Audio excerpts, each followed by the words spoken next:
Yo, what's good, y'all? Dumbfounded here, and I'm back home in Los Angeles after a month-long tour with my band and Breezy Lovejoy and Watsky, and it's been an amazing experience meeting all my fans across the US as well as London.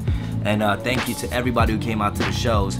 And I know it's been a minute since I've done one of these Wisdom episodes, but I wanted to really, get back into the groove of things. So for this episode only, I'm gonna go through all the questions that I received in the P.O. box, just to show love to everybody who hand wrote letters to me. It was overwhelming to come back to a whole stack of letters from all around the world, and that's dope. So I want to show love to y'all. So we're gonna go right into it. And the first question comes from G. Lee of Baltimore, Maryland, and she asks, I'm a 26-year-old girl living away from my parents. I want to move in with my boyfriend I've been dating for a few months now. It seems so natural and right for us to be together. However, I know my parents will not accept my boyfriend because of religious and cultural differences. What should I do? How can I convince my parents that he is the one? Thanks for reading this message. Sincerely, G. Lee. Well, G. Lee, I understand completely. I've dated Latinas, I've dated black girls, and my dad is a very traditional Korean man, so he was very, strict about certain things. But you just gotta ease into it, you know what I'm saying? Your boyfriend, you gotta train your boyfriend. By judging by your stationery and handwriting, I can tell you're Asian.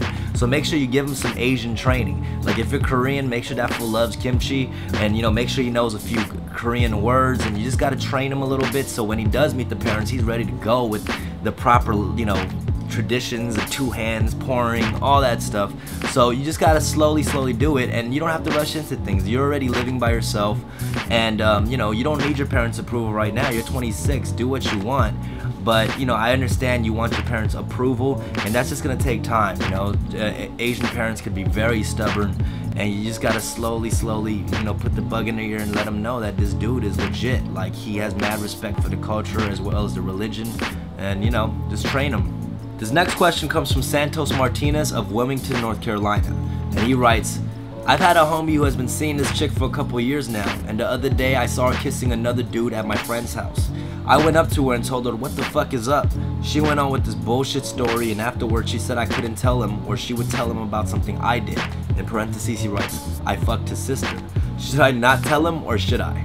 Well, Santos, you're in quite a dilemma, because you can't put her on blast for some shady shit she did when you did something shadier. You fucked the dude's sister. If you fucked my sister, I'd probably kill you, bro. And you fucking his sister sounds way worse next to her kissing that other dude. So definitely do not tell him, and she'll get exposed for her whorish ways sooner or later. This next question comes from Tae-In Kim of Overland Park, Kansas. He writes, Yo dumb, I'm a Korean American about to go far away from home to play D1 soccer in college. I'm madly respected here and never get grief for being Asian. But I know as soon as I step on campus, some ignorant ass douches are gonna try to get at me. I'm not too worried because they always end up a believer, but how did you deal with racism growing up? Thanks, Tae-In Kim. Well, when I was coming up in the rap game, I go to a lot of open mics and battles where definitely I was one of the few Asian cats there represented. But I kind of found it an advantage that I was a minority in an industry where it was predominantly black, or Latino or whatever, because like you stand out when you're a minority in a industry. Like when I was freestyling, I'd get a lot of Jackie Chan, Jet Li jokes, but everybody was definitely listening. They're like, yo, what does Asian cat have to say? So I definitely used that as an advantage to shine when the pressure was on and all eyes were on me. And I think that's what you gotta do. You gotta step it up and prove them wrong, like you said in this letter. It looks like you already know what you're doing. Like, everything you're saying in this letter is the same thing I did when I was coming up in the game. And by now, dude, I don't think you have to deal with too much ignorance, because I think the world knows that Koreans love fucking soccer. This next question comes from Ferd Ramos Jr. of Mississauga, Ontario, Canada. He writes, Dear Dumb, I'm an 18-year-old guy that already has problems with debt.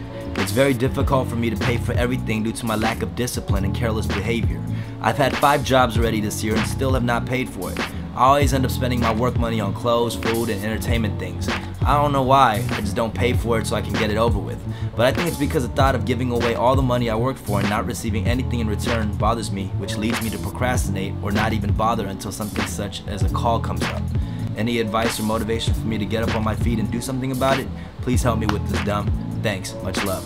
First of all, you're only 18, bro. I'm sure your debt isn't that crazy, unless you're fucking with like some Chinese mafia bookie dude. Second of all these things you're naming, you buying clothes, food, entertainment things, man, those aren't worth anything, you know what I'm saying? Like clothes, all that shit, that's material items, and nothing is worth more than freedom. Being debt free is amazing, bro. Knowing that there's nobody breathing behind your neck, calling you, harassing you for money, all that stuff. And trust me, all that stuff does add up to some bad consequences. You might have 3 big ass Armenian dudes roll up to your crib, start taking your couch or your car out your driveway. So man, just take care of that, man. And dude, you're 18. How much is your debt? Like $45, $50 to like some bully at your school? You know what I'm saying? And you know, it says here that you get distracted by your girlfriend and parties all around, man. Just focus your energy, bro. You know what I mean? Get debt free. The fact that you have debt at age 18 is a problem. Take care of that shit, all right? And just focus your energy, get debt free, and by your early 20s, you'll feel great. This last letter comes from Annie of Marlton, New Jersey. And she writes, so one of my friends acts fake around me. She would invite me to parties and stuff, but if her other friend comes, she would ignore and ditch me. I told her how I felt about her treating me like this, and she would say sorry. But then the next day, she's back to her bitchy self, and I would be like, fuck you, bitch. What should I do? Well, Annie, first of all, I just find it hilarious you wrote this like exactly how you would talk. Like, you know, I would be like, fuck you, bitch. That's fucking hilarious. But it seems like you're suffering from some friendship envy, and I completely understand how you feel. You know, sometimes you feel abandoned or ignored by your friend. But don't worry about it. The friendship she has with you is probably different from the friendship she has with this other chick. So don't be jealous of her, this other friend who's taking up all her attention. You know, just go around, make other friends. Don't let it phase you. The more you let it phase you, it's gonna drive you crazy, and it's not really her fault. It's just you letting it get to you. You know what I'm saying? So get over that, and don't call your friend a bitch. That's fucked up. All right? Well guys, that's it, man. I just got back from tour and I checked the P.O. box and I got a shitload of letters. Like I got a box full of letters here. But everybody who wrote me a letter will get a shout out at the end of this video. Just look for your name and your city. I couldn't get to all the questions obviously because there's just too many and some of them are just stupid as fuck. But it's all good. Thank you guys all for writing letters. I appreciate it, even though I sound like a fucking asshole. And also, my new album is dropping mid-October. I'm gonna drop the exact release date in an upcoming week or two. So I'm really excited to share that with you. And new music's coming, new videos coming. And thank you guys, everybody. Keep the letters coming. You can always write me letters at the P.O. box address, which is going to be below in the description. Write me a YouTube comment with a question. Go on my Facebook page, facebook.com/dumbfounded, and write a wisdom question there. Or hit me up on Twitter and just put #wisdom and your question. And next week we're going to get to the regular format of answering a question from each format. And I'm going to try to do more letters in general just because I'm getting a shitload of letters. So hit me up and send me beanies too. Alright, cool. Peace.